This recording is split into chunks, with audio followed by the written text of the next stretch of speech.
Muy buen día, compañeros y maestros. Soy María Alejandra Salazar Uribe, actualmente estudiando análisis de costos y presupuestos. El tema del que voy a hablar hoy es principios de la economía y para iniciar a hablar de estos temas los he dividido en tres partes.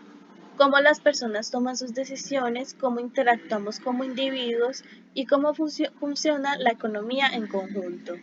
Principio 1. Las personas enfrentan disyuntivas.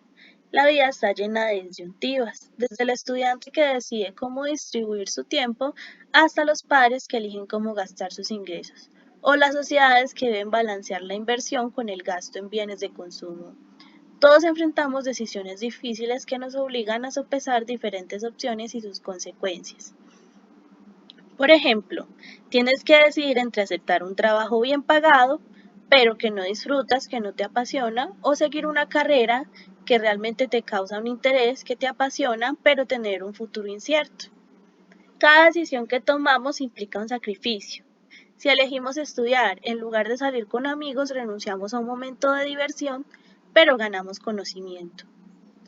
Principio número 2. El costo de una cosa es aquello a lo que se renuncia para obtenerla. El costo de oportunidad es aquello a lo que renunciamos para conseguir algo. Por ejemplo, el costo de oportunidad de ir a la universidad no es solo el dinero que ganamos en matrícula, no es solo el dinero que gastamos en matrícula y libros, sino también el dinero que podríamos haber ganado si hubiéramos trabajado en lugar de estudiar. Si gastamos dinero en un producto, dejamos de tenerlo para otra cosa. En economía y en la vida, el costo de oportunidad nos recuerda que todo tiene un precio, incluso cuando no lo vemos directamente. Por eso debemos pensar con sabiduría en qué invertimos nuestro tiempo, dinero y esfuerzo, porque cada elección define nuestro futuro.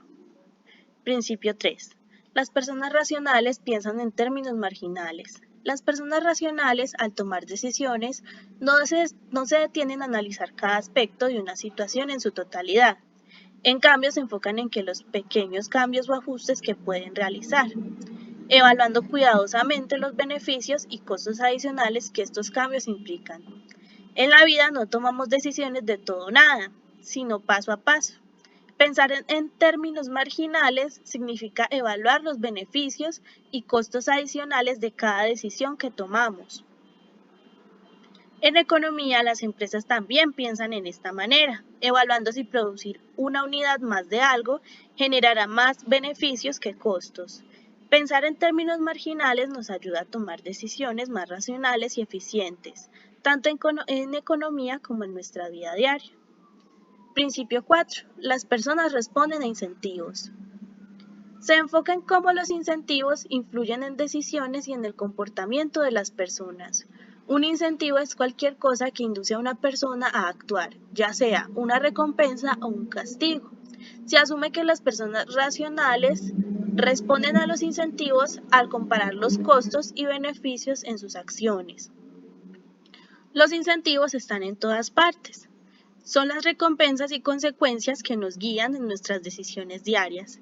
Si el precio de un producto baja, lo compramos con más entusiasmo. Si nos ofrecen un bono por trabajo, nos esforzamos más. Si sabemos que algo tendrá consecuencias negativas, lo evitamos. Este principio no solo explica el comportamiento individual, sino también cómo funcionan los mercados y las políticas económicas. Pasemos ahora a la categoría que explica cómo interactuamos como individuos. Principio 5. El comercio puede mejorar el bienestar de todos. Los incentivos son fundamentales para entender cómo funcionan los mercados. Por ejemplo, cuando el precio de las manzanas aumenta, las personas deben de consumir menos manzanas. A su vez, el productor decide contratar a más personas con la finalidad de cultivar más manzanas. En suma, un precio del mercado más alto incentiva a los compradores a consumir menos y a los productores a producir más. A menudo pensamos que competir es la clave del éxito, pero en realidad cooperar y comerciar nos permite prosperar. Ninguna persona ni país puede producir todo lo que necesita de manera eficiente por sí solo. Por eso, si intercambiamos bienes y servicios, aprovechamos nuestras fortalezas para obtener lo que no tenemos. Principio 6. Los mercados normalmente son un buen mecanismo para organizar la actividad económica. En las economías de mercado, las decisiones económicas son tomadas por millones de empresas y familias que interactúan en el mercado, guiados por los precios y el interés personal. Las personas deciden qué producir y a quién contratar, mientras que las familias deciden dónde trabajar y qué comprar. En contraste, en las economías centralizadas, el gobierno es quien toma las decisiones económicas a través de la planificación central. El gobierno decide qué bienes y servicios se producen y en qué cantidad, quién los produce y quién los consume.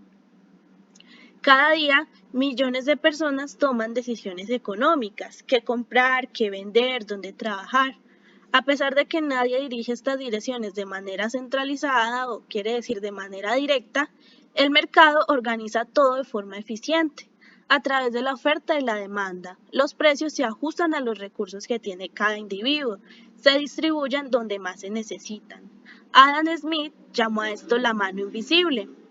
Cuando las personas buscan su propio beneficio sin darse cuenta, contribuyen al bienestar de la sociedad. Principio 7. El gobierno puede mejorar algunas veces los resultados del mercado. Si bien la mano invisible es poderosa para asignar recursos de manera eficiente, no es perfecta y por lo tanto el gobierno juega un papel importante en la economía. En primer lugar, el gobierno es necesario para hacer velar las reglas y mantener las instituciones que son claves para el libre mercado.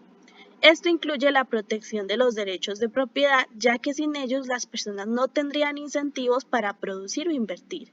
En segundo lugar, el gobierno invierte para promover la eficiencia y la equidad. La mano invisible no siempre es eficiente debido a fallas del mercado, con las extremalidades, impacto de las acciones de una persona en el bienestar de otra y el poder del mercado, capacidad de una persona o grupo para influir en los precios.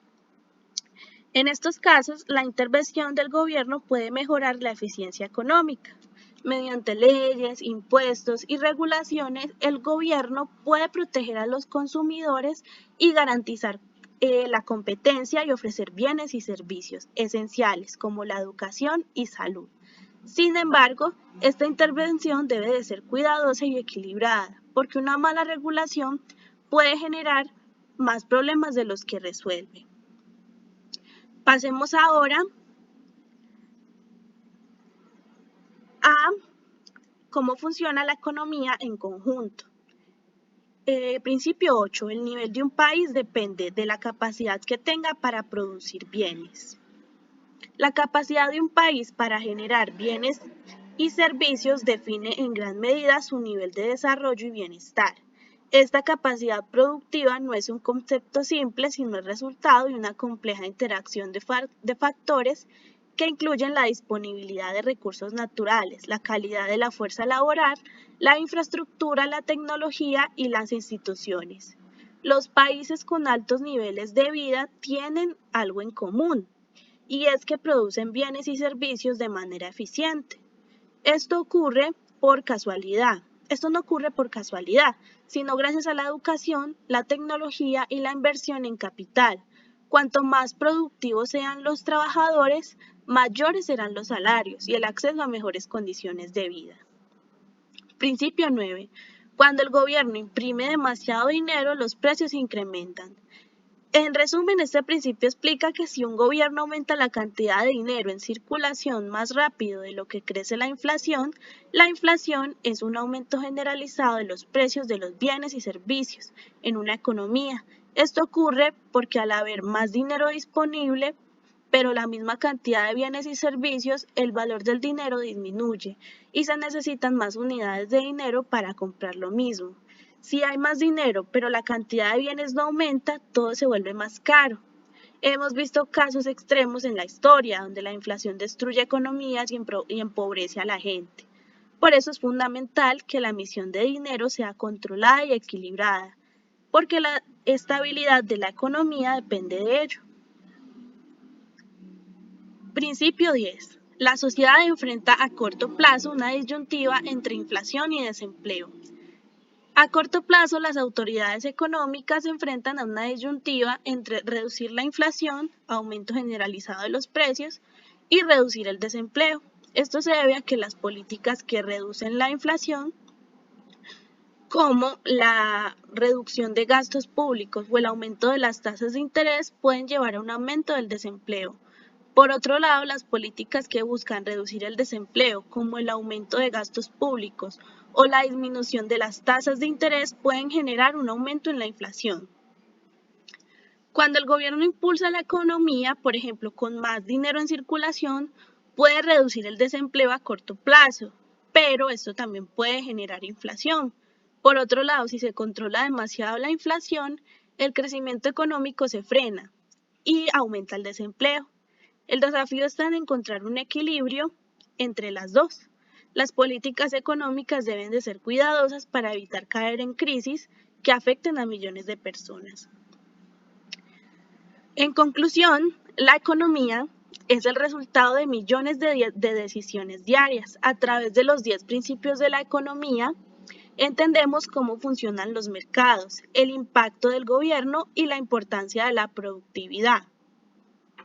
En el video de cómo funciona la máquina de la economía, explican que el crédito y el gasto y la inversión generan ciclos que afectan el crecimiento y las crisis.